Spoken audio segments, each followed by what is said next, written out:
श्रीगुरुभ्यो नमः। नरसिंहो अखिलाज्ञानमतध्वान्तदिवाकरः जयत्यमितसज्ञानसुखशक्तिभयोनिधिः व्यासाय भवनाशाय श्रीशाय गुणराशये हृद्याय शुद्धविद्याय मध्वाय च नमो नमः। प्रथमो हनुमान् नाम द्वितीयो भीम एव च पूर्णप्रज्ञस्तृतीयस्तु भगवत्कार्यसाधकः। आपादमौलिपर्यन्तं गुरूणाम् आकृतिं स्मरेत् तेन विघ्नाः प्रणश्यन्ति सिद्ध्यन्ति च मनोरथाः। श्रीगुरुभ्यो नमः। हरिकथामृतसार गुरुಗಳ ಕರುಣದಿಂದ ಪಣಿತು ಪೇಳುವೆ ಪರಮ ಭಗವದ್ ಭಕ್ತರಿದನಾದರದಿ ಕೇಳುವುದು. ಗುಣತಾರತಮ್ಯ ಸಂಧಿ 6ನೇ ಪದ್ಯ. ಪತಿಗಳಿಂದ ಸರಸ್ವತಿ ಭಾರತಿಗಳಧಮರು 100 ಗುಣ ಪರಿಮಿತ ವಿಜಾದ್ಯವರು ಬಲಜ್ಞಾನಾದಿ ಗುಣದಿಂದ ಅತಿಶಯಲು ವಾಗ್ದೇವಿ ಶ್ರೀ ಭಾರತಿಗೆ ಪದದ ಪ್ರಯುಕ್ತ ವಿಧಿಮಾ ರುದರವೋ ಚಿಂತಿ ಪುರು ಸದ್ಭಕ್ತಿಯಲಿ ಕೋವಿದರು. ಅಂದರೆ ಹಿಂದೆ ನೋಡಿದಂತೆ ಬ್ರಹ್ಮವಾಯುಗಳ ಮಡದಿಯಾದ ಸರಸ್ವತಿ ದೇವಿ ಮತ್ತು ಭಾರತೀಯರು 100 ಗುಣಗಳಿಂದ ಕಡಿಮೆಯವರಾಗಿದ್ದಾರೆ ಅಂತ ಅರ್ಥ. 100 ಗುಣ ಪರಿಮಿತ. ಇನ್ನು ಸರಸ್ವತಿ ದೇವಿಗಿಂತ ಇವರು ಸಜಾತಿಯರಲ್ಲೂ ಕೂಡ ಒಂದೇ ಜಾತಿಯವರು. ಸರಸ್ವತಿ ಭಾರತೀಯವರೆಲ್ಲ ಒಂದೇ ಜಾತಿ ಅಂದ್ರೆ ಒಂದೇ ಕಕ್ಷೆಯದವರು ಅಂತ ಅರ್ಥ. ಇನ್ನು ಸರಸ್ವತಿ ದೇವಿಯಲ್ಲೂ ಒಂದೇ ಕಕ್ಷೆಯಲ್ಲಿ ಇದ್ರೂ ಕೂಡ ಸರಸ್ವತಿ ದೇವಿಗಿಂತ ಭಾರತೀ ದೇವಿ ಅವಾಂತರ ತಾರತಮ್ಯ ಅಂತ ಇದೆ. ಅದರಲ್ಲಿ ಸ್ವಲ್ಪ ಸೀನಿಯಾರಿಟಿ ಕಡಿಮೆ ಇದೆ ಅವರಿಗೆ. ಅಲ್ಲಿ ಸೀನಿಯರ್ ಆಗಿ ಸರಸ್ವತಿ ದೇವಿ ಇದ್ದಾರೆ ಅಂತ ಅರ್ಥ. ಈ ರೀತಿಯಾಗಿ ಸದ್ಭಕ್ತಿಯಲ್ಲಿ ಕೋವಿದರು ಚಿಂತಿಪುದು.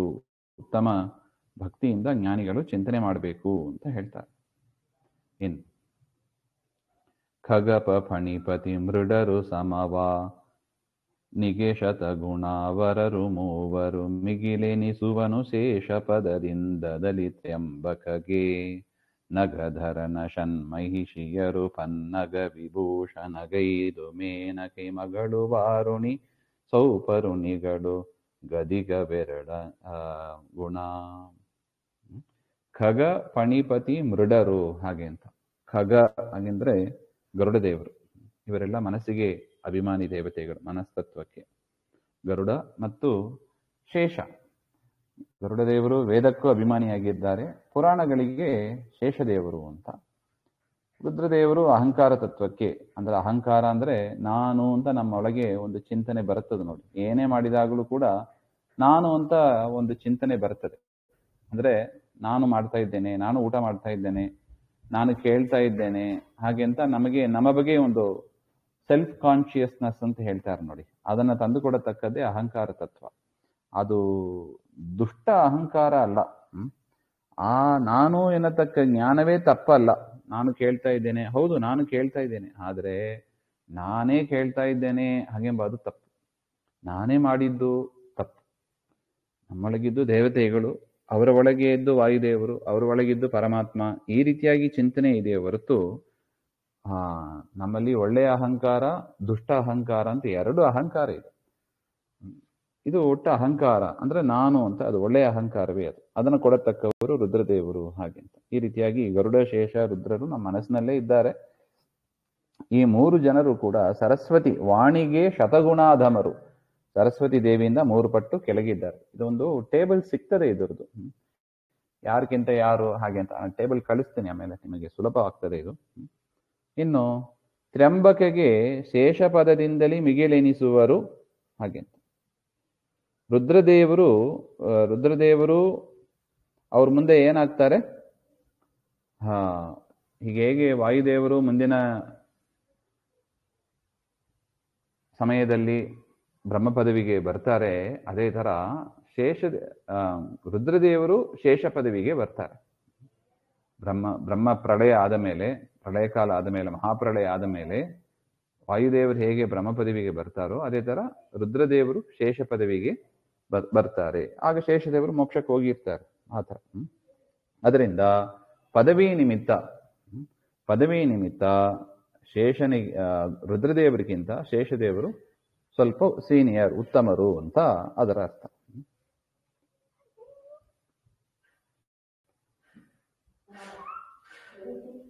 ಇನ್ನು ನಗರಧನ ಷಣ್ಮಹಿಷಿಯರು.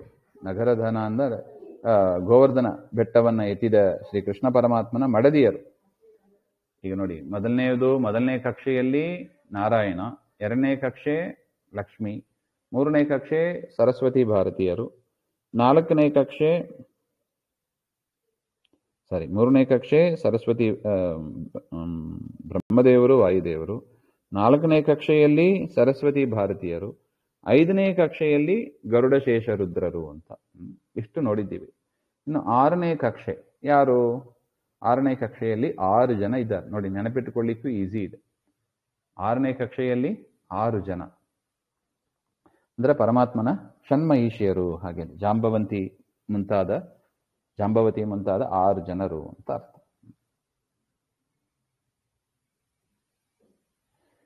ತದನಂತರ 6 ಮಹಿಷಿಯರು, ಇವರು ಕೃಷ್ಣ ಪರಮಾತ್ಮನ ಮಡದಿಯರು ಅಂತ. ಮೂಲ ರೂಪದಲ್ಲೂ ಪರಮಾತ್ಮನ ಮಡದಿಯರಾಗಿ ಇರ್ತಾರೆ ಇವರು. ಇನ್ನು ನಂತರ 7ನೇ ಕಕ್ಷೆಯಲ್ಲಿ ಸೌಪರ್ಣಿ, ವಾರುಣಿ, ಪಾರ್ವತಿ ಹಾಗೆ ಅಂತ. ಅಂದ್ರೆ ಗರುಡ ಶೇಷ ರುದ್ರರ ಮಡದಿ. ಸೌಪರ್ಣಿ ಅಂದ್ರೆ ಗರುಡನ ಹೆಂಡತಿ, ವಾರುಣಿ ಅಂದ್ರೆ ಶೇಷದೇವರ ಹೆಂಡತಿ, ಪಾರ್ವತಿ ಅಂದ್ರೆ ಪರ್ವತರಾಜನ ಮಗಳು. ಪರ್ವತರಾಜ ಹಿಮ ಪರ್ವತರಾಜನ ಮಗಳು ಪಾರ್ವತಿ, ಅವರು ರುದ್ರದೇವರ ಮಡದಿ ಹಾಗೆ ಅಂತ. ಇವರು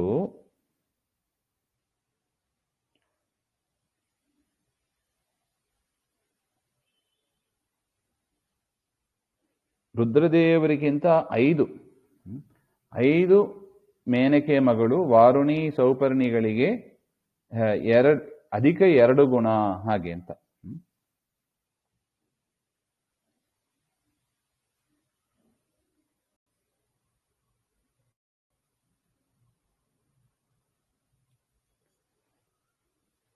ಅಂದ್ರೆ ಕೃಷ್ಣನ ಮಡದಿ ಜಾಂಬವತಿ, ಮಿತ್ರವಿಂದ, ನೀಲ, ಭದ್ರ, ಲಕ್ಷಣ, ಕಾಳಿಂದಿ ಹಾಗೆ ಅಂತ.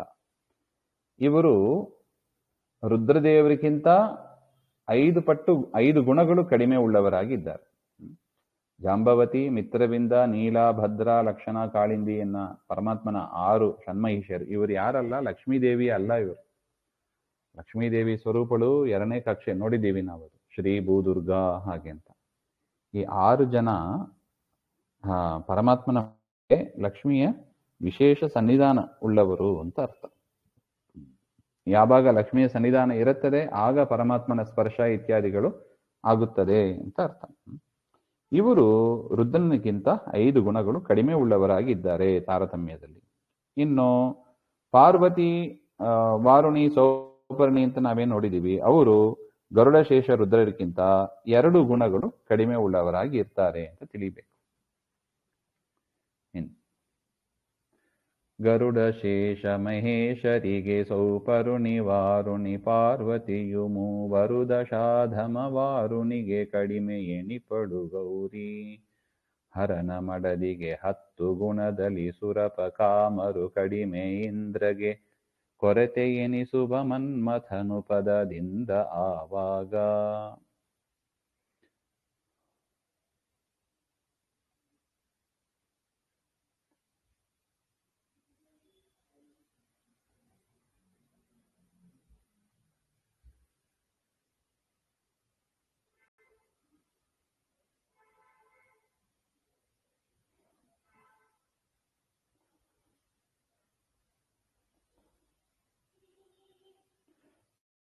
ಇನ್ನು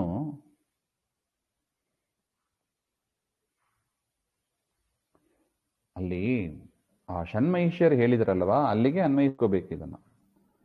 ಆ ಷಣ್ಮಹಿಷ್ಯರು ಗರುಡ ಶೇಷ ರುದ್ರ ಇವರಿಗಿಂತ ಆ ಷಣ್ಮಹಿಷ್ಯರು 5 ಗುಣಗಳು ಕಡಿಮೆ ಇದೆ ಅಂತ.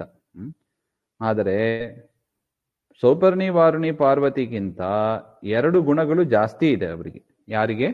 ಷಣ್ಮಹಿಷ್ಯರಿಗೆ. ಅಲ್ಲಿ ಸೌಪರ್ಣಿ, ವಾರುಣಿ, ಪಾರ್ವತಿಯ ಗುಣಗಳನ್ನ ಹಿಂದೆ ಹೇಳಿಲ್ಲ. ರುದ್ರಾದಿಗಳಿಗಿಂತ ಷಣ್ಮಹಿಷ್ಯರು 5 ಗುಣಗಳು ಕಡಿಮೆ ಇದ್ದಾರೆ. ಸೌಪರ್ಣಿ ವಾರುಣಿ ಪಾರ್ವತಿಗಿಂತ 2 ಗುಣಗಳು ಜಾಸ್ತಿ ಇದ್ದಾರೆ ಅಂತ ತಿಳ್ಕೋಬೇಕು. ಮತ್ತು ಈ ಗರುಡ ಶೇಷ ರುದ್ರನ ಮಡದಿ ಇದ್ದಾರೆ ನೋಡಿ, ಸೌಪರ್ಣಿ ವಾರುಣಿ ಪಾರ್ವತಿ, ಅವರು ತಮ್ಮ ಪತಿಗಳಿಂದ 10 ಗುಣ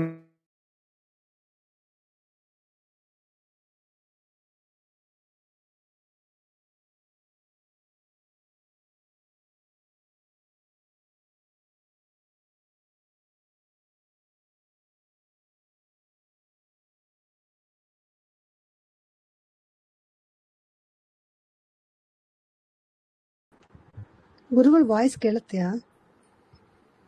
ಹೇಳಿಲ್ಲಮ್ಮ. ಇಲ್ಲ ಕೇಳಿಸ್ತಾ ಇಲ್ಲ. ಬಂದೆ. ಓಕೆ.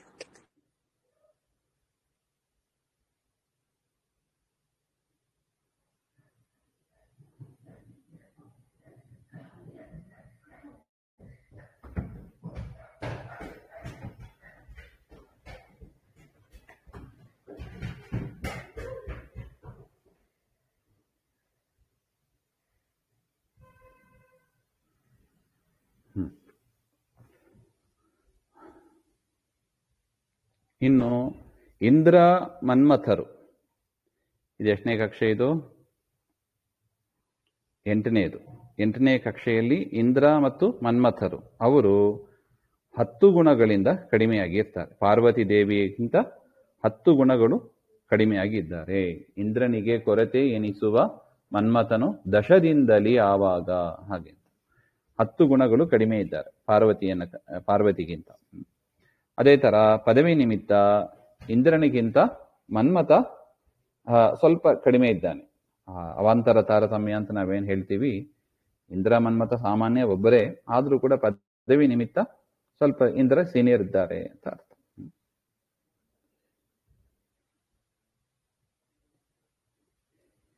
ಈ ಇಂದ್ರ ಅವರು ಕೂಡ ಮನಸ್ಸಿಗೆ ಅಭಿಮಾನಿ, ಕೈಗೂ ಅಭಿಮಾನಿಯಾಗಿದ್ದಾರೆ. ಅದರಿಂದ ಯಜ್ಞಯಾಗಾದಿಗಳು ಏನೇ ಮಾಡಬೇಕಂದ್ರೂ ಕೂಡ ಯಜ್ಞ ಮಾಡಬೇಕು ಎಂಬ ಮನಸ್ಸು ಕೊಡುವವರು ಇಂದ್ರದೇವರು.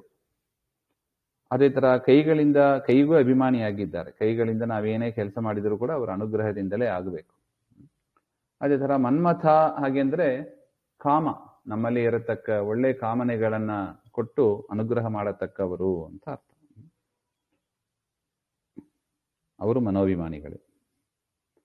ಮುಂದೆ ಈರೈದು ಗುಣ ಕಡಿಮೆಯ ಅಹಂಕಾರಿಕ ಪ್ರಾಣನು ಮನೋಜ ನಗಾರಿಗಳಿಗನಿರುದ್ಧ ರತಿ ಮನು ದಕ್ಷ ಗುರು ಶಚಿಯು 6 ಜನ ಸಮ ಪ್ರಾಣನಿಂದಲಿ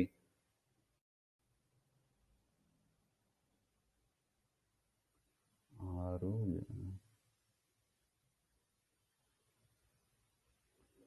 ಸಮ ಪ್ರಾಣೆಯಿಂದಲಿ ಹೌರಗ ಹೆನಿಪರು 10 ಗುಣದಲ್ಲಿ ಮಾರಜಾದ್ಯರಿಗೈದು ಗುಣದಿಂದದಮ ಪ್ರವಾಕ್ಯ.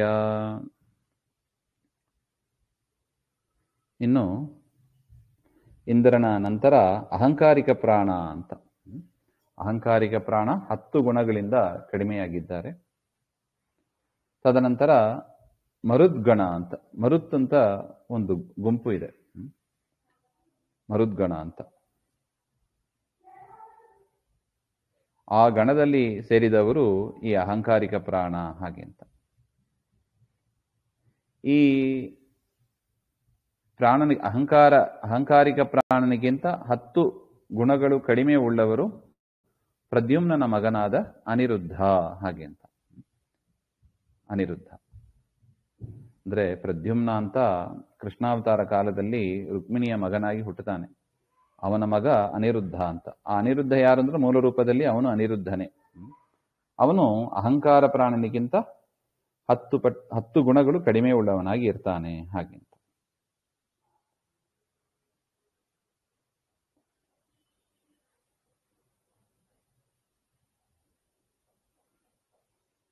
ತದನಂತರ ಮನ್ಮಥನ ಹೆಂಡತಿ ರತಿ ಮತ್ತು ಸ್ವಯಂಭುವ ಮನು, ದಕ್ಷ ಪ್ರಜಾಪತಿ, ಬೃಹಸ್ಪತಿ ಆಚಾರ್ಯರು, ಇಂದ್ರನ ಮಡದಿಯಾದ ಶಚಿ, ಈ 6 ಜನರು ಕೂಡ ಗುಣದಲ್ಲಿ ಸಮಾನವಾಗಿ ಇರ್ತಾರೆ ಅಂತ ಅರ್ಥ.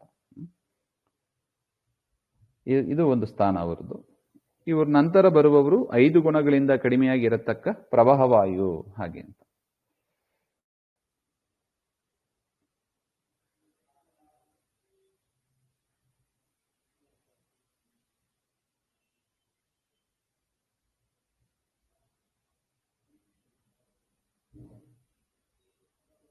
ಈ ಪ್ರವಾಹವಾಯು ಯಾರು ಹಾಗೆ ಅಂದ್ರೆ ಪ್ರಧಾನ ಮುಖ್ಯ ಪ್ರಾಣ ಇದ್ದಾರಲ್ಲ ಅವರ ಮಗ.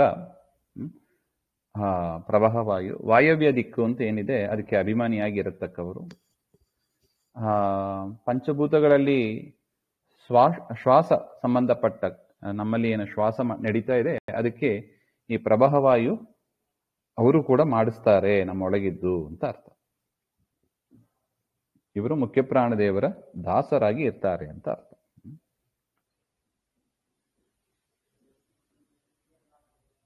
ಇನ್ನು ಪ್ರವಾಹವಾಯು ತನಕ ಆಗಿದೆ. ಮುಂದಿಂದು ಗುಣದ್ವಯದಿಂ ಕಡಿಮೆ ಪ್ರವಹಗೆ ಇನ ಶಶಾಂಕ ಯಮ ಸ್ವಯಂಭುವ ಮನುಮಡದಿ ಶತರೂಪ ನಾಲ್ವರು ಪಾದ ಪಾದಾರ್ಥ ವನದಿ ನೀಚ ಪದಾರ್ಥ ನಾರದ ಮುನಿಗೆ ಭೃಗ್ವಗ್ನಿ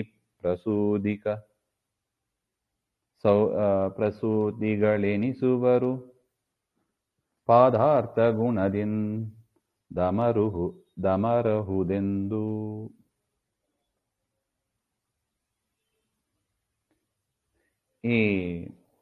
ನಾವು ಹಿಂದೆ ನೋಡಿದೀವಿ ಅಹಂಕಾರಿಕ ಪ್ರಾಣ ಎನ್ನುವವರು 49 ಮರುದ್ಗಣದಲ್ಲಿ ಒಬ್ಬರು ಹಾಗೆ ಅಂತ.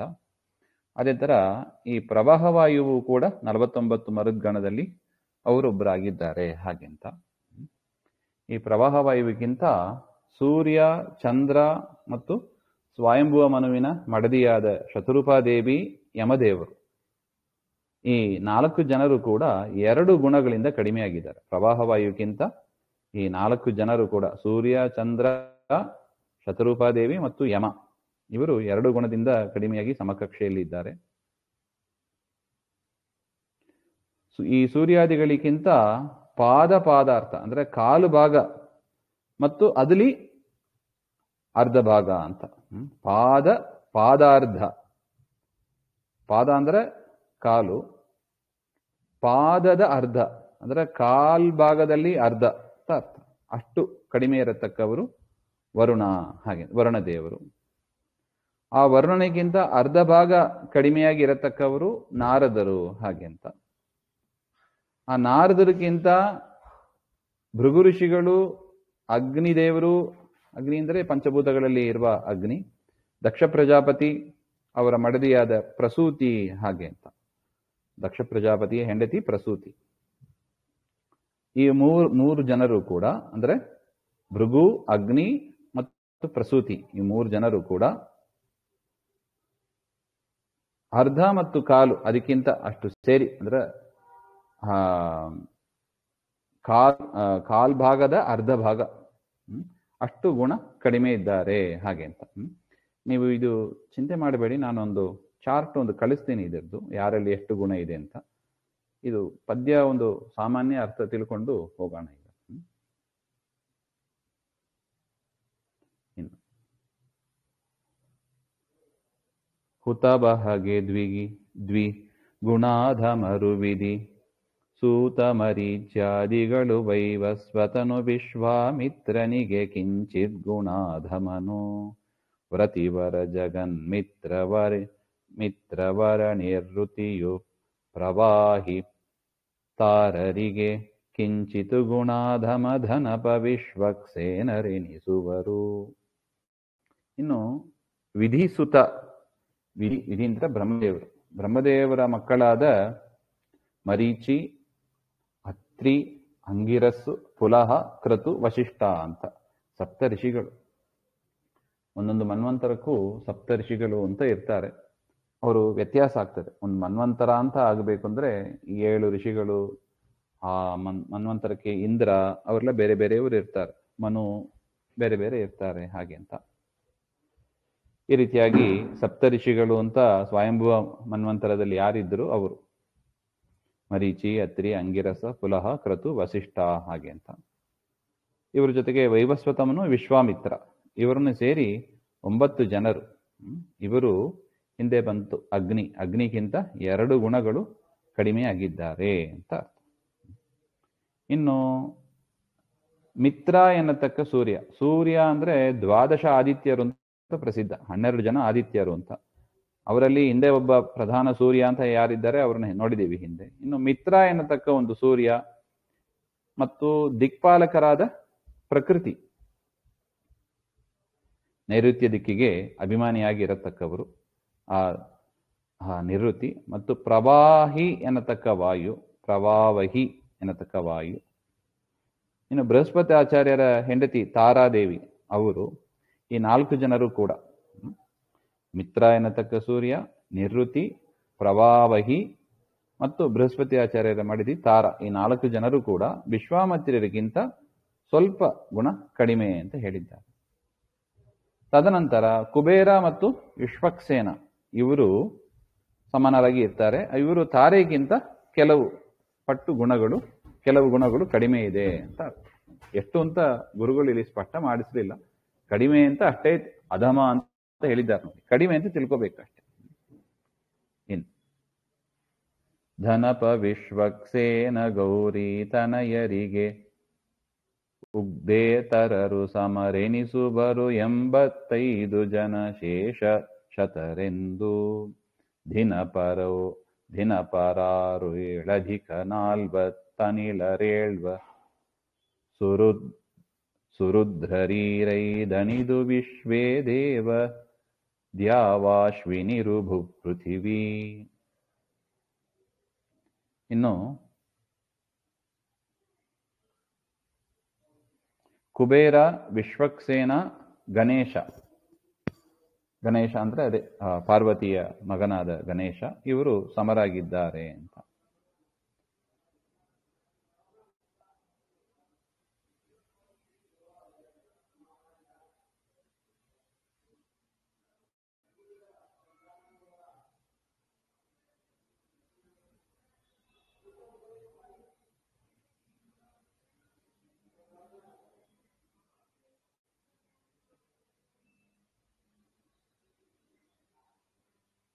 ಅಂದ್ರೆ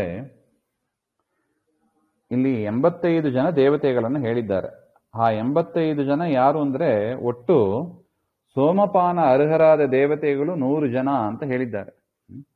ಸೋಮ ಅಂತ ಅದೊಂದು ಲತೆ, ಆ ಲತೆಯನ್ನು ಹಿಂಡಿ ಆ ಹೋಮದಲ್ಲಿ ಆಹುತಿ ಕೊಡ್ತಾರೆ. ಯಾರಿಗೆ? ದೇವತೆಗಳಿಗೆ. ಎಷ್ಟು ಜನರಿಗೆ ಕೊಡ್ಬೋದು? 100 ದೇವತೆಗಳಷ್ಟೇ ಸೋಮಪಾನ ಅರ್ಹರಾಗಿದ್ದಾರೆ. ಎಲ್ಲರಿಗೂ ಕೂಡ, ದೇವತೆಗಳಲ್ಲೂ ಕೂಡ ತಾರತಮ್ಯ ಇದೆ ನೋಡಿ, ಅದಕ್ಕೆ ಹೇಳಿದ್ದು. ಎಲ್ಲರಿಗೂ ಎಲ್ಲ ಅಧಿಕಾರವೂ ಇಲ್ಲ. ಆ ಸೋಮಪಾನ ಅರ್ಹರಾದ ದೇವತೆಗಳಿಗೆ ಮಾತ್ರ ಒಂದು ಸ್ಪೆಷಲ್ ಇದೆ. ಅದು ಯಾರದು? ಸೋಮಪಾನ ಅರ್ಹರಾದ 100 ದೇವತೆಗಳು ಅಂದ್ರೆ ಪ್ರಧಾನ ವಾಯುದೇವರು, 8 ವಸುಗಳು, 11 ರುದ್ರರು, 12 ಆದಿತ್ಯರು. ವಸು, ರುದ್ರ, ಆದಿತ್ಯ. 3 ಪಿತೃಗಳು, ಕವ್ಯಾಹ, ಯಮ, ಸೋಮ ಹಾಗೆ ಅಂತ. ಅಶ್ವಿನಿ ದೇವತೆಗಳು 49 ಮರುದ್ಗಣಗಳು, ವಿಶ್ವೇ ದೇವತೆಗಳು 10, ಬೃಹಸ್ಪತಿ, ಋಭು, ದ್ಯಾವ, ಪೃಥಿವೀ ಹಾಗೆ ಅಂತ 100 ಜನ. ಇವರು ಸೋಮಪಾನ ಅರ್ಹರು ಅಂತ ಪ್ರಸಿದ್ಧ.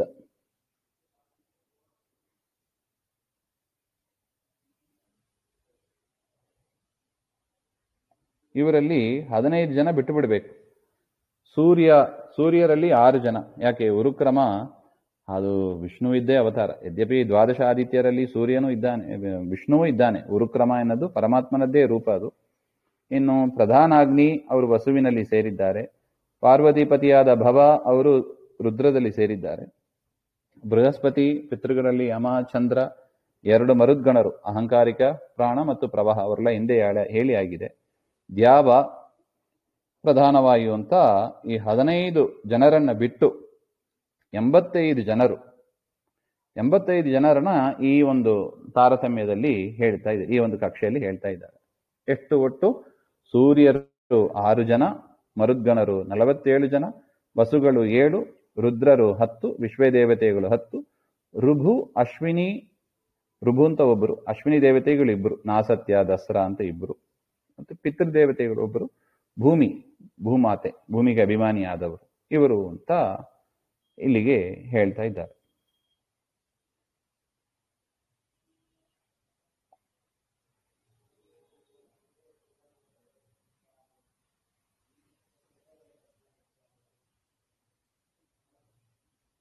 ಇವರು ಕುಬೇರನ ನಂತರ ಬರ್ತಾರೆ. ಇವರೆಲ್ಲ ಕುಬೇರನ ನಂತರ ಸ್ಥಾನದಲ್ಲಿ ಈ ತಾರತಮ್ಯ ಕಕ್ಷೆಯಲ್ಲಿ ಇವರು ಬರ್ತಾರೆ ಅಂತ ಅರ್ಥ. ಇನ್ನು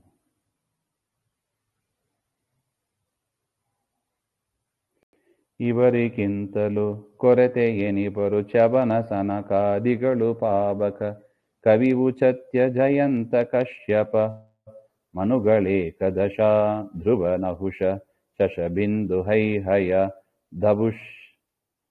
ಧಬುಷ್ಯಂತಿ ವಿರೋಚನನ ನಿಜ ಕುವರ ಬಲಿ ಮೊದಲಾದ ಸಪ್ತೇಂದ್ರರು ಕಕುತ್ಸ್ತ ಗಯಾ ಹಾಗೆ ಅಂತ.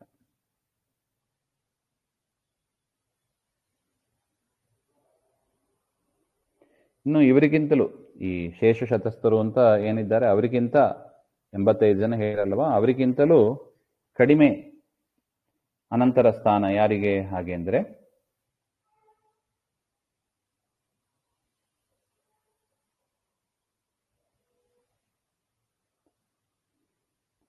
ಚವನ ಋಷಿಗಳು ಮತ್ತು ಸನಂದನ, ಸನತ್ಕುಮಾರ, ಸನತ್ಸುಜಾತ ಅಂತ 4 ಜನ ಇದ್ದಾರೆ. ಆ ಸುಜಾತಿಯರು ಅಂತ ಸನಕ, ಸನಂದನ, ಸನಾತನ, ಸನತ್ಕುಮಾರ ಅಂತ. ಸನತ್ಕುಮಾರರೇ ಸನತ್ ಸುಜಾತಿಯರು ಅಂತ ಹೇಳ್ತಾರೆ. ಆ ತರ ಆ ಸನಕಾದಿಗಳು. ಇನ್ನು ಪಾವಕ ನಾಮಕ ಅಗ್ನಿ, ಕವಿ ಅಂದ್ರೆ ಶುಕ್ರಾಚಾರ್ಯರು, ಉಚಿತ್ಯ ಅಂತ ಒಬ್ರು, ಜಯಂತ ಅಂದ್ರೆ ಇಂದ್ರನ ಮಗ. ಜಯಂತ ಕಾಲಿಗೆ ಅಭಿಮಾನಿಯಾಗಿರತಕ್ಕವರು. ಇನ್ನು ಕಶ್ಯಪ ಋಷಿಗಳು, ಮನುಗಳು ಏಕಾದಶ 11 ಮನುಗಳು. ನಾವು ನೋಡಿದೀವಿ ನೋಡಿ, 14 ಮನ್ವಂತರ ಇದೆ. ಒಂದೊಂದು ಮನುವಿಗೂ ಒಂದೊಂದು ಮನ್ವಂತರಕ್ಕೂ ಒಬ್ಬೊಬ್ರು ಮನುಗಳಾಗಿ ಇರ್ತಾರೆ. ಸ್ವಯಂಭವಮನು, ವೈವಸ್ವತಮನು ಹಿಂದೆನೇ ಹೇಳಿದ್ದಾರೆ. ಇನ್ನು ತಾಪಸ ಎನ್ನತಕ್ಕವನು ಪರಮಾತ್ಮನದ್ದೇ ರೂಪ, ಅದು ಪರಮಾತ್ಮನೇ ಮನುವಾಗಿ ಬಂದಿದ್ದಾನೆ. ಅದರಿಂದ ಈ 3 ಜನರನ್ನ ಬಿಟ್ಟು ಉಳಿದ 11 ಜನರು ಅಂತ ಧ್ರುವ ಅವ್ರನ್ನ ಇಲ್ಲಿ ಬರ್ತಾರೆ. ತದನಂತರ ಧ್ರುವ, ನಹುಷ, ಶಶಬಿಂದು, ಹೈಹಯ ಹಾಗೆ. ಹೈಹಯ ಅಂದ್ರೆ ಕಾರ್ತವೀರ್ಯಾರ್ಜುನ ಅಂತ ಅರ್ಥ. ಇನ್ನು ದುಷ್ಯಂತ ಅಂದ್ರೆ ದುಷ್ಯಂತ ರಾಜ ಅಂತ ಅರ್ಥ. ಇನ್ನು ವಿರೋಚನನ ನಿಜ ಕುವರ ಬಲಿ. ವಿರೋಚನ ಪ್ರಹ್ಲಾದನ ಮಗ ವಿರೋಚನ, ಅವನು ದೈತ್ಯ. ವಿರೋಚನ ದೈತ್ಯ, ಅದರಿಂದ ವಿರೋಚನನ ಹೆಸರು ಇಲ್ಲಿ ಇಲ್ಲ. ಬಲಿ ಅವನು ಒಳ್ಳೆಯವ, ಬಲಿ ಚಕ್ರವರ್ತಿ. ಬಲಿ ಪ್ರತಿಪತ್ ಅಂತ ಏನ್ ಮಾಡ್ತೀವಿ, ಆ ದಿವಸದಲ್ಲಿ ಪೂಜೆ ಮಾಡ್ತೀವಲ್ಲ, ಬಲೀಂದ್ರ, ಅವರು ಸಜ್ಜೀವನೆ. ಈ ರೀತಿಯಾಗಿ ಅವರೆಲ್ಲ ಇಂದ್ರ ಪದವಿಗೆ ಬರ್ತಾರೆ. ಇವೇ ಮೊದಲಾದ ಸಪ್ತ ಇಂದ್ರರು. ಹಿಂದೆ 7 ಜನ ಇಂದ್ರರನ್ನು ಹೇಳಿದ್ದಾರೆ, ಅವರನ್ನು ಬಿಟ್ಟು 7 ಇಂದ್ರರು ಇಲ್ಲಿ ಇದ್ದಾರೆ ಅಂತ ಒಟ್ಟು. ಇನ್ನು ಕಕುಸ್ತ ಗಯ ಅವರು ಕೂಡ ಇವರಿಗಿಂತ ಕಡಿಮೆ ಗುಣ ಉಳ್ಳವರು ಹಾಗೆ ಅಂತ.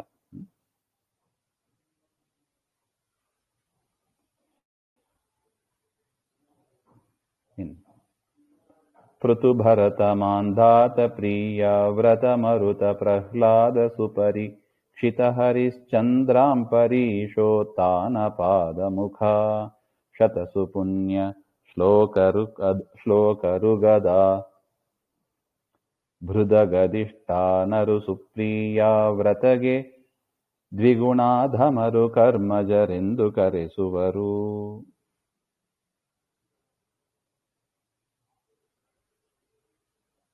ಇನ್ನು ಪೃಥು, ಭರತ, ಮಾಂಧಾತ, ಪ್ರಿಯವ್ರತ, ಮರುತ, ಪ್ರಹ್ಲಾದ, ಪರೀಕ್ಷಿತ್, ಹರಿಶ್ಚಂದ್ರ, ಅಂಬರೀಷ, ಉತ್ತಾನಪಾದ ಇವರೇ ಮೊದಲಾದ ರಾಜರು, ಈ ದೇಶವನ್ನು ಆಳಿದ ರಾಜರು ಇವರೆಲ್ಲ ಅವರು. ಮತ್ತು ಪುಣ್ಯ ಶ್ಲೋಕರು ಅಂತ 100 ಜನ ಪುಣ್ಯಕೀರ್ತಿ ಆದ ರಾಜರು ಅವರು. ಇವರೆಲ್ಲ ಕರ್ಮಜ ದೇವತೆಗಳು ಅಂತ ಪ್ರಸಿದ್ಧ. ಅವರನ್ನೆಲ್ಲ ಇಲ್ಲಿ ಇಟ್ಕೋಬೇಕು ಅಂತ. ಇವರೆಲ್ಲ ತಾವು ಕರ್ಮಜ ದೇವತೆಗಳು ಅಂದ್ರೆ ತಾವು ಹುಟ್ಟಿ ಕರ್ಮಗಳನ್ನ ಮಾಡಿ ದೇವತಾ ಪದವಿಗೆ ಬಂದವರು. ಸಾಮಾನ್ಯವಾಗಿ ದೇವತಾ ಪದವಿಗೆ ಯಾರು ಬಂದಿರ್ತಾರೆ ಅವರು ಅಪರೋಕ್ಷ ಜ್ಞಾನಿಗಳಾಗಿರ್ಬೇಕು. ಅಪರೋಕ್ಷ ಜ್ಞಾನಿಗಳಾದ ಮೇಲೆ ದೇವತಾ ಪದವಿಗೆ ಬರ್ತಾರೆ. ಆದರೆ ಈ ಕರ್ಮಜ ದೇವತೆಗಳು ಹಾಗೆಂದ್ರೆ ತಾವು ಕರ್ಮ ಮಾಡಿ ಆ ದೇವತಾ ಪದವಿಯನ್ನು ಪಡೆದವರು. ತತ್ಪೂರ್ವದಲ್ಲಿ ಅವರಿಗಿಲ್ಲ. ಹುಟ್ಟಿದ ಕೂಡಲೇ ಅವರು ದೇವತೆಗಳು ಆಗೋದಿಲ್ಲ. ಈಗ ನೋಡಿ, ಇಂದ್ರ ಉದಾಹರಣೆಗೆ ಹಾಗಿಲ್ಲ. ಹುಟ್ಟಿದ ಕೂಡಲೇ ಇಂದ್ರ ದೇವತಾ ಪದವಿಯಲ್ಲೇ ಕೂತವರು. ಹಿಂದೆ ಹೇಳಿದವರೆಲ್ಲ ಹಾಗೆ. ಪ್ರಹ್ಲಾದ ಆಗಿಲ್ಲ ನೋಡಿ. ಪ್ರಹ್ಲಾದ ಏನು, ಪರಮ ಮಗನಾಗಿ ಹಿರಣ್ಯಕಶಿಪುವಿನ ಮಗನಾಗಿ ಹುಟ್ಟಿ ಸಾಧನೆ ಮಾಡಿ ತದನಂತರ ದೇವತಾ ಪದವಿಗೆ ಅವರು ಬರ್ತಾರೆ. ಅದರಿಂದ ಅವರು ಕರ್ಮಜ ದೇವತೆಗಳು ಅಂತ ಅರ್ಥ.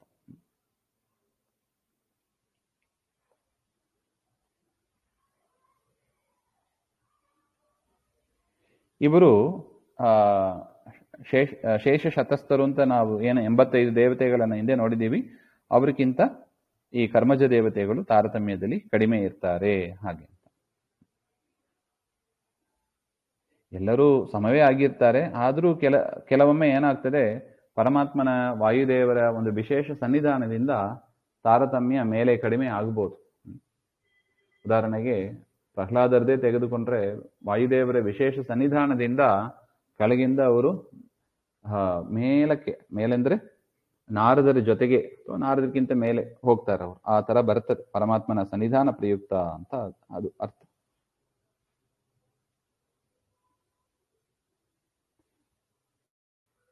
ಶತಸು ಪುಣ್ಯ ಶ್ಲೋಕರು, ಈ 100 ಜನ ಪುಣ್ಯಕೀರ್ತಿ ರಾಜರಿದ್ದಾರಲ್ವಾ, ಗದಾ ಭೃತಗಧಿಷ್ಠಾನರು, ಗದಾಧಾರಿಯಾದ ಪರಮಾತ್ಮನ ಅಂಶ ಅವರಲ್ಲಿ ಇದೆ.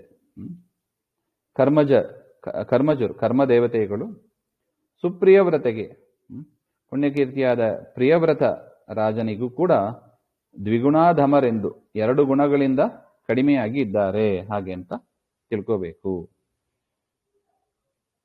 ಭಾಗವತ 5ನೇ ಸ್ಕಂದದಲ್ಲಿ ತಾತ್ಪರ್ಯದಲ್ಲಿ ಆಚಾರ್ಯ ಹೇಳ್ತಾರೆ, ಪ್ರಿಯವ್ರತೋ ಗಯಶ್ಚೇವ ಕರ್ಮದೇವ ಸಮೌ ಗುಣವು. ಹಾಗೆ ಪ್ರಿಯವ್ರತ ಮತ್ತು ಗಯ ಇಬ್ಬರು ರಾಜಂದಿರು ಕರ್ಮಜ ದೇವತೆಗಳಂತೆ ತಾರತಮ್ಯದಲ್ಲಿ ಸಮನಾಗಿರ್ತಾರೆ ಅಂತ ಅರ್ಥ.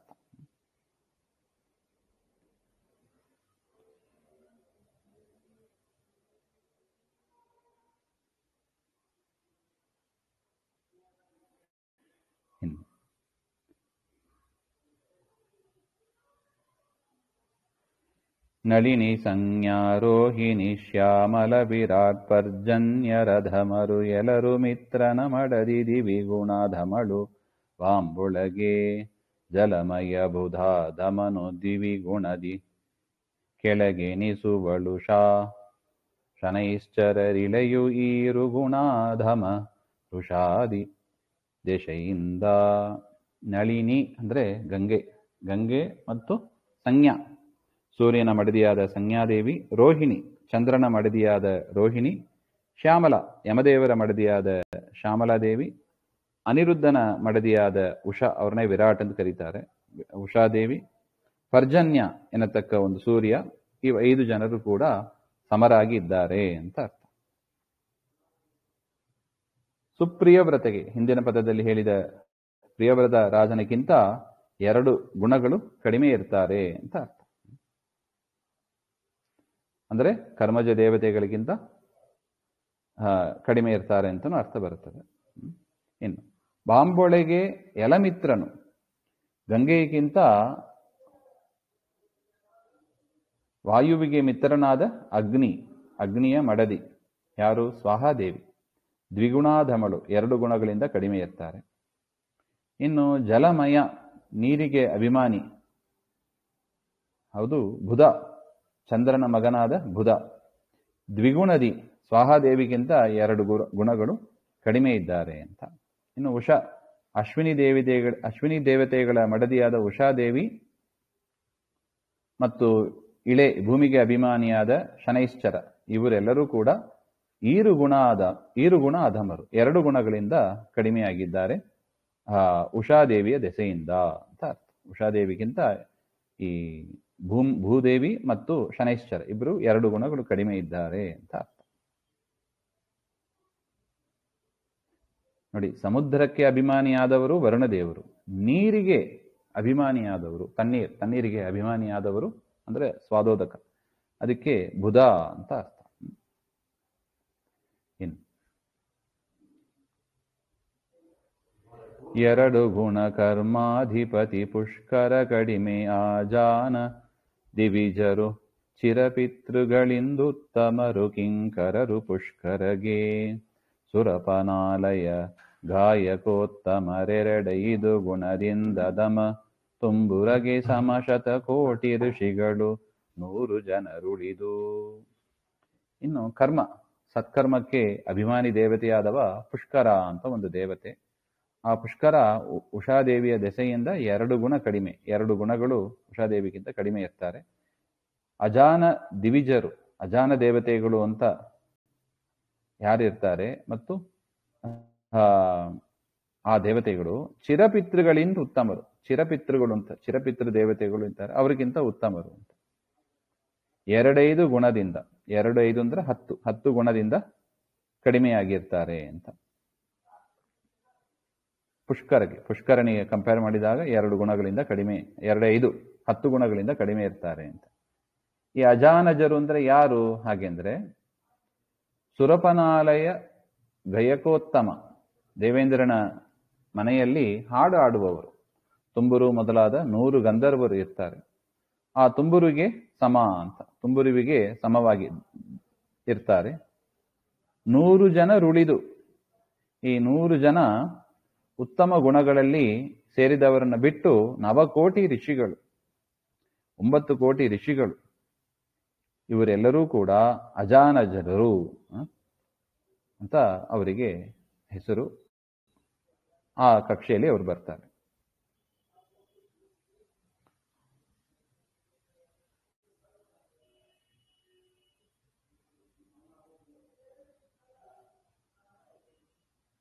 ಅಜಾನಜರು ಅಂದ್ರೆ ಯಾರು ಹಾಗೆ ಅಂದ್ರೆ ದೇವತಾ ಕುಲದಲ್ಲಿ ಹುಟ್ಟಿದ್ರೂ ಕೂಡ ದೇವತೆಗಳು ಅಂತ ಕರೆಸಿಕೊಳ್ಳಲು ಪಡೆದವರು ಅಂತ ಅರ್ಥ. ಅಜಾನಜರು ಅಂತ ದೇವತೆಗಳ ಕುಲದಲ್ಲಿ ಹುಟ್ಟಿರ್ತಾರೆ, ಆದ್ರೂ ಕೂಡ ಅವ್ರು ಯಾರಲ್ಲ, ದೇವತೆಗಳು ಅಂತ ಗಣನೆಗೆ ಬರೋದಿಲ್ಲ ಅಂತ ಅವ್ರನ್ನ ಅಜಾನಜರು ಅಂತ ಕರೀತಾರೆ. ಸಜ್ಜನರೇ. ಅದೇ ತರ ತುಂಬುರು ಮೊದಲಾದ 100 ಗಂಧರ್ವರು, ಅಪ್ಸರ ಸ್ತ್ರೀಯರು 100 ಜನ, ನಾರದರಿಂದ ಶುರು ಮಾಡಿ ಉಚಿತ್ಯರ ತನಕ ಇವರೆಲ್ಲರೂ ಕೂಡ ಋಷಿಗಳನ್ನ ಬಿಟ್ಟು ಎಲ್ಲಾ ಋಷಿಗಳು ಕೂಡ ಅಜಾನಜ ದೇವತೆಗಳು, ದೇವತೆಗಳ ವಂಶದಲ್ಲಿ ಬಂದವರು ಅಂತ ಅರ್ಥ. ಆದ್ರೂ ದೇವತೆಗಳಲ್ಲ. ಇವರೆಲ್ಲರೂ ಕೂಡ ಪುಷ್ಕರನಿಗಿಂತ 10 ಗುಣಗಳು ಕಡಿಮೆ ಉಳ್ಳವರು ಅಂತ ಅರ್ಥ. ಅವರವರ ಪತ್ನಿಯರು ಅಪ್ಸರ ಯುವತಿಯರು ಸಮ ಉತ್ತಮರನುಳಿದ ಅವರೆನಿಪರು ಮನುಜ ಗಂಧರ್ವರು ದ್ವಿಷಡ್ಗುಣದಿ ಕುವಲಯಾಧಿಪರೀರೈದು ಗುಣ ಅವನಿಪ ಸ್ತ್ರೀಯರು 10,000 ಗುಣದಿಂದ ದಮರೆನಿಪರು ಮಾನುಷೋತ್ತಮರು. ಇನ್ನು ತುಂಬುರು ಮುಂತಾದ ಗಂಧರ್ವರು ಆ 9 ಕೋಟಿ 100 ಜನ, ಅವ್ರಿಗಿಂತ ಕೆಳಗೆ ಇರತಕ್ಕ ಋಷಿಗಳು, ಏನು ಹಿಂದೆ ಹೇಳಿದ್ರು, ಅವರ ಮಡದಿಯರು ಅಂತ. ಅಂದ್ರೆ ಗಂಧರ್ವರ ಮಡದಿಗಳು, ಋಷಿಯರ ಮಡದಿಗಳು ಅವರು ಅಂತ ಅರ್ಥ. ಅವರವರ ಪತ್ನಿಯರು. ಅಪ್ಸರ ಯುವತಿಯರು, ಅಪ್ಸರ ಸ್ತ್ರೀಯರು. ಉತ್ತಮರನ ಉಳಿದು ಅಂತ ಅರ್ಥ. ಅದ್ರ ಮೇಲೆ ಹೇಳಿದ ಋಷಿ ಪತ್ನಿ ಆಗಿಯವರನ್ನು ಬಿಟ್ಟು ಇವರು ಕೂಡ ಸಮನಾಗಿ ಇರ್ತಾರೆ ಹಾಗೆ ಅಂತ ಅರ್ಥ. ಮನುಜ ಗಂಧರ್ವರು ದ್ವಿಷಡ್ಗುಣದಿ ಅವರ ರೆನಿಪರು. ಹಿಂದೆ ಹೇಳಿದ್ದು ದೇವಗಂಧರ್ವರು, ಅವರಿಗಿಂತ ದ್ವಿಷಟ್ 12 ಗುಣ ಕಡಿಮೆ ಇರುವವರು ಯಾರು? ಮನುಜ ಗಂಧರ್ವರು, ಮನುಷ್ಯರಾಗಿ ಹುಟ್ಟಿ ಹಾಡು ಹೇಳುವವರು ಅಂತ ಅರ್ಥ. ಅವರ ರೆನಿಪರು. ಇನ್ನು ಅವರಿಗಿಂತ ಕುವಲಯಾಧಿಪರು ಅಂದ್ರೆ ಭೂಮಿಯಲ್ಲಿ ಚಕ್ರವರ್ತಿಗಳು ಅಂತ ಪ್ರಸಿದ್ಧರಾದವರು, ಮತ್ತು ಅವನಿಪರ ಸ್ತ್ರೀಯರು, ಆ ಚಕ್ರವರ್ತಿಗಳ ಮಡದಿಯರು, ಇವರು 5 ಗುಣ ಅಧಮರೆನಿಸುವರು. ಇವರು 100 ಗುಣಗಳು ಕಡಿಮೆ ಇರ್ತದೆ ಹಾಗೆ ಅಂತ. ಈ ಚಕ್ರವರ್ತಿಗಳಿಗಿಂತ ಮನುಷ್ಯೋತ್ತಮರು ಅಂತ ಕರೆಸಿಕೊಳ್ಳಲ್ಪಟ್ಟ ಜನರು, ಸಜ್ಜನರು 100 ಗುಣಗಳು ಕಡಿಮೆ ಇರ್ತಾರೆ. 10,000 ಗುಣದಿಂದ ಅಧಮ, 100 ಗುಣಗಳು ಕಡಿಮೆ ಇರ್ತಾರೆ ಅಂತ ಅರ್ಥ.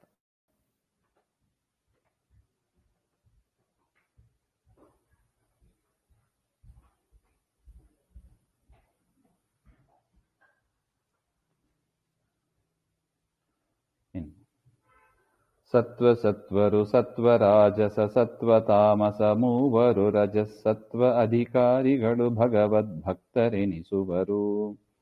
ನಿತ್ಯ ಬದ್ಧರು ರಜೋ ರಜರುತ್ಪತ್ತಿ ಭೂಸ್ವರ್ಗದೊಳು ನರಕದಿ ಪೃಥ್ವಿಯೊಳು ಸಂಚರಿಸುತ್ತಿಪ್ಪರು ರಜಸು ತಾಮಸರು. ನೋಡಿ, ಸತ್ವರು ಸತ್ವ ಸಾತ್ವಿಕರು ಅಂದ್ರೆ ಸಾತ್ವಿಕರು, ಸಾತ್ವಿಕ ರಾಜಸರು, ಸಾತ್ವಿಕ ತಾಮಸರು ಅಂತ ಈ 3 ಜನ. ಮತ್ತು ರಜಸ್ಸತ್ವರು ಇವರೆಲ್ಲರೂ ಕೂಡ ಮೋಕ್ಷಾಧಿಪತಿಗಳು ಅಂದ್ರೆ ಮುಕ್ತಿಗೆ ಯೋಗ್ಯರಾದವರು ಅಂತ ಅರ್ಥ. ಯಾರು? ಸತ್ವರು, ಸತ್ವರಾಜಸರು, ಸತ್ವತಾಮಸರು, ರಜಸ್ಸತ್ವರು ಅಂತ ಈ 4 ಗುಂಪಿನವರು ಮುಕ್ತಿ ಯೋಗ್ಯರು ಅಂತ. ಇನ್ನು ರಜರು ಅಂದ್ರೆ ರಾಜಸರು ಅವರು ನಿತ್ಯ ಬದ್ಧರು ಅಂದ್ರೆ ನಿತ್ಯ ಸಂಸಾರಿಗಳು ಅಂತ ಅವರಿಗೆ ಹೆಸರು. ಉತ್ಪತ್ತಿ ಭೂ ಸ್ವರ್ಗದೊಳು ಅವರು ಭೂಮಿಯಲ್ಲಿ ಹುಟ್ಟುತ್ತಾರೆ, ಸ್ವರ್ಗಕ್ಕೆ ಹೋಗ್ತಾರೆ, ಹೋಗಿ ಕೊನೆಯಲ್ಲಿ ನಿತ್ಯ ಸಂಸಾರ ಅಂತ ಸುಖ ದುಃಖ ಮಿಶ್ರಿತವಾದ ಒಂದು ಸ್ಥಿತಿಯನ್ನ ಅವರು ಹೊಂದುತ್ತಾರೆ ಅಂತ ಅರ್ಥ. ಇನ್ನು ರಾಜಸ ತಾಮಸರು ನರಕದಿ ಪೃಥಿವಿಯಳು ಸಂಚರಿಸುತ್ತಿಪ್ಪರು. ರಾಜಸ ತಾಮಸರು ಎಲ್ಲಿರ್ತಾರೆ? ಭೂಮಿಯಲ್ಲಿ ಇರ್ತಾರೆ, ನರಕದಲ್ಲಿ ಇರ್ತಾರೆ, ಇಲ್ಲೇ ಸಂಚಾರ ಮಾಡ್ತಾ ಇರ್ತಾರೆ.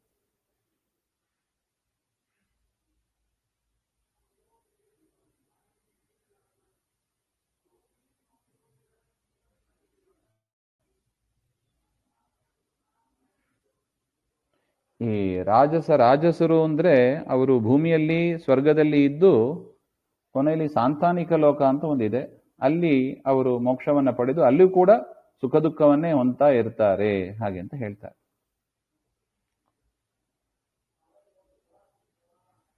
ಇನ್ನು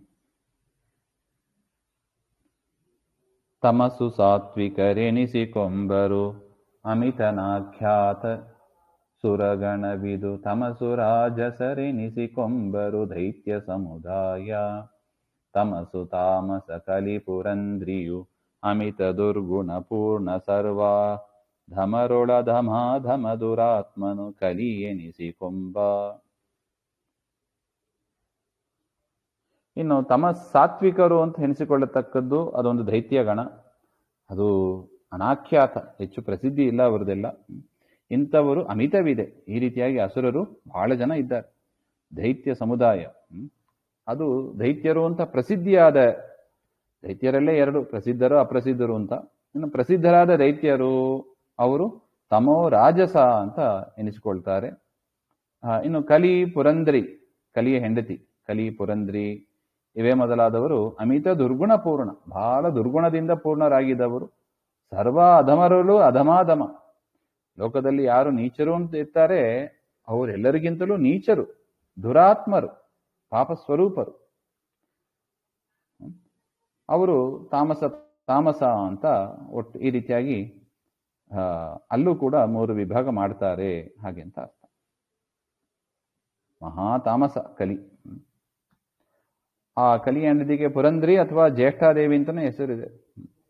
ಅವರೆಲ್ಲ ತಾಮಸರು ಅಂತ ಅರ್ಥ.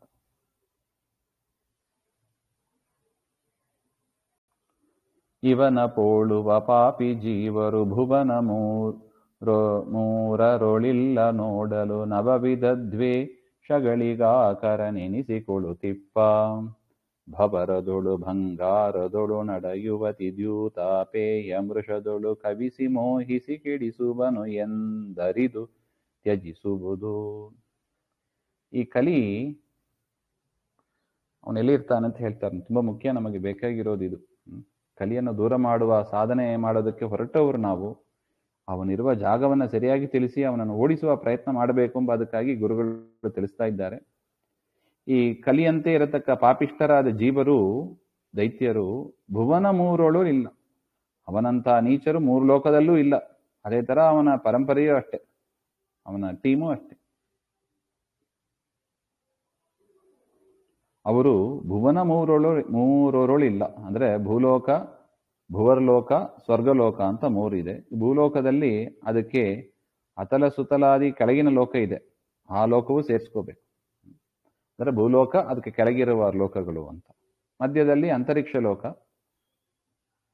ಮತ್ತು ಸ್ವರ್ಗದಿಂದ ಮೇಲಿನ ಲೋಕ ಯಾವುದು, ಸತ್ಯಲೋಕ ತನಕ. ಈ ರೀತಿಯಾಗಿ 3 ಅಂತ, ಭೂಲೋಕ, ಭೂರಲೋಕ, ಸ್ವರ್ಲೋಕ. ಅಂದರೆ ಭೂಲೋಕ ಪ್ಲಸ್ ಕೆಳಗಿನ ಲೋಕ, ಸ್ವರ್ಗ ಪ್ಲಸ್ ಮೇಲಿನ ಲೋಕ, ಮಧ್ಯದಲ್ಲಿ ಇರೋದು ಅಂತರಿಕ್ಷ ಲೋಕ ಅಂತ. ಈ ರೀತಿಯಾಗಿ 3 ಲೋಕ ಅಂತ ಇದೆ. 3 ಲೋಕ ಅಂತ ಹೇಳಿದರೆ 14 ಲೋಕವೂ ಬಂತು ಒಟ್ಟು. ಈ ರೀತಿಯಾಗಿ ಎಲ್ಲಿ ನೋಡಲು ಈ ಪಾಪಿಷ್ಟರು ನವವಿಧ ದ್ವೇಷಗಳಿಗೆ, 9 ವಿಧವಾದ ದ್ವೇಷ, ಅದರ ಆಕರ, ಅದೇ ರೂಪವಾಗಿ ಇರತಕ್ಕವರು.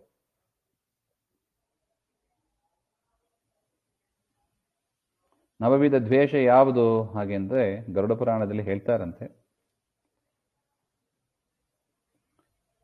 ಜ್ಞಾನಾನಂದಾದಿ ಗುಣಗಳುಳ್ಳ ಪರಮಾತ್ಮನಿಗೂ ಪರಮಾತ್ಮ ಅವನಿಗೆ ಗುಣಗಳು ಇಲ್ಲ ಅಂತ ಚಿಂತನೆ ಮಾಡೋದು, ಪೂರ್ಣ ಕಾಮನಾದ ಪರಮಾತ್ಮನನ್ನ ಅಪೂರ್ಣ ಅಂತ ಚಿಂತನೆ ಮಾಡೋದು, ಲಕ್ಷ್ಮೀದೇವಿ, ಬ್ರಹ್ಮದೇವರು, ದೇವತೆಗಳು, ಬ್ರಾಹ್ಮಣರು ಇವರೆಲ್ಲ ಸಮ, ತಾರತಮ್ಯ ಇಲ್ಲ ಅಂತ ತಿಳಿಯೋದು, ವಿಷ್ಣುವಿಗಿಂತ ಬ್ರಹ್ಮರುದ್ರಾದಿಗಳು ಮೊದಲಾದ ದೇವತೆಗಳು ಉತ್ತಮರು ಅಂತ ಚಿಂತನೆ ಮಾಡೋದು, ಪರಮಾತ್ಮನ ಕೈ, ಕಾಲು ಮೊದಲಾದ ಅವಯವಗಳು ಅದಕ್ಕೆ ಭೇದ ಇದೆ, ಪರಮಾತ್ಮನ ಕೈ ಬೇರೆ, ಕಾಲು ಬೇರೆ, ಕೈಗಿರುವ ಸಾಮರ್ಥ್ಯ ಕಾಲಿಗೆ ಇಲ್ಲ, ಹಾಗೆಂತಲೇ ಚಿಂತನೆ ಮಾಡಬಾರ್ದು.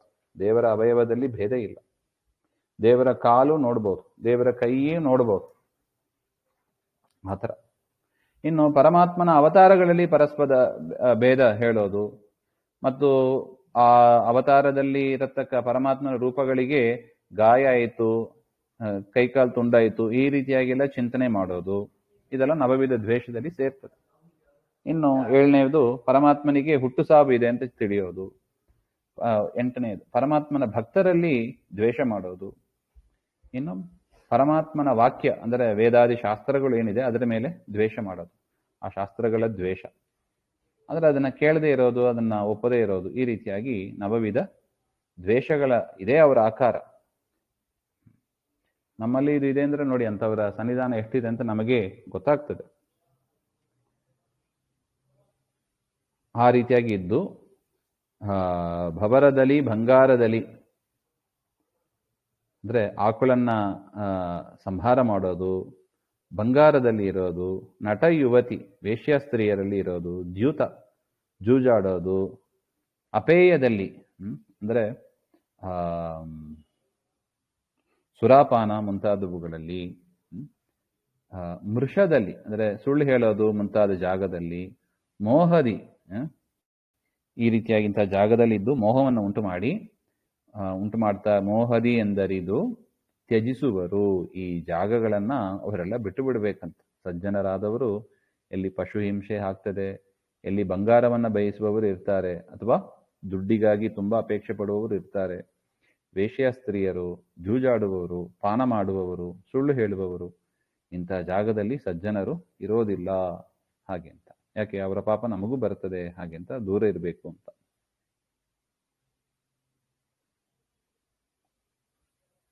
ಮುಂದಿನ ವಿಚಾರ ಮತ್ತೆ ನೋಡೋಣ. ಶ್ರೀಮಧ್ವಾಂತರ್ಗತ ಶ್ರೀಕೃಷ್ಣ ಅರ್ಪಣಮಸ್ತು. ಶ್ರೀ ಹರೇ ನಮಃ.